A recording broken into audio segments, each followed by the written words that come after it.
বৃদ্ধ হত্যার ঘটনা এবারে তদন্তের জন্য মালদার হরিশ্চন্দ্রপুরে কুশলপুরে নিয়ে আসা হলো ডগ স্কোয়াড টিমের স্নিফার ডগ। পুলিশ কুকুর দিয়ে চলছে বিভিন্ন জায়গায় তল্লাশি। ঘটনাস্থলে রয়েছেন চাঁচল মহকুমা পুলিশ আধিকারিক সোমনাথ সাহা, হরিশ্চন্দ্রপুর থানা আইসি মনোজিৎ সরকার সহ অন্যান্য পুলিশ আধিকারিকেরা। খতিয়ে দেখা হচ্ছে বিভিন্ন দিক। উল্লেখ্য, শুক্রবার গভীর রাতে কুশলপুরে বাসিন্দা জসিমউদ্দিন এবং তার স্ত্রী সাহানাকে ধারালো অস্ত্র দিয়ে কোপানো হয়। মৃত্যু হয় জসিমউদ্দিনের।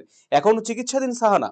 এই ঘটনায় তদন্তের পর গ্রেফতার হয় জসিমউদ্দিনের প্রথম পক্ষের ছোট মেয়ের স্বামী মোজাম্মেল হক। জেরায় উঠে আসে বিভিন্ন দিক। তারপরে অস্ত্র উদ্ধারের জন্য এদিন পুলিশ কুকুর নিয়ে আসা হয় এলাকায়।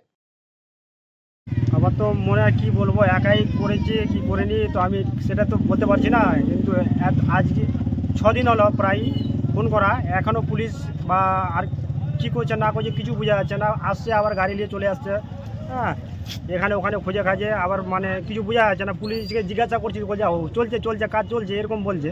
আজকে কি নিয়ে তল্লাশি চালানো হলো? আজকে ওই হাতিয়ারটা যে ছিল ওটাই মানে খোঁজার জন্য খোঁজাখুঁজি করছিল, কুকুর নিয়ে খোঁজাখুঁজি করছিল। আবার কি হলো না হলো চলে গেলো বলছে না। কোন কোন এলাকায় তল্লাশি চালানো হলো কুকুর দিয়ে? এই জমি আমাদের ঘরে, আবার ঘরের পিছন দিকে যা আছে মানে জমি জায়গাগুলো সব জায়গায় দেখলো, পাওয়া গেল না।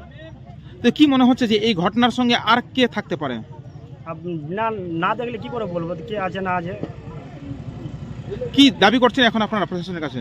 দাবি কি চাইবো, তাড়াতাড়ি এটা করা হোক আর ওর শাস্তি হোক জানা, এটাই আর বলো। আর কি বলবো দাদা, একদম সুস্থ ছিল, ভালো ছিল। তাহলে সুস্থ মাইন্ডে কি আপনার খুন করা হয়েছে? করা হয়েছে।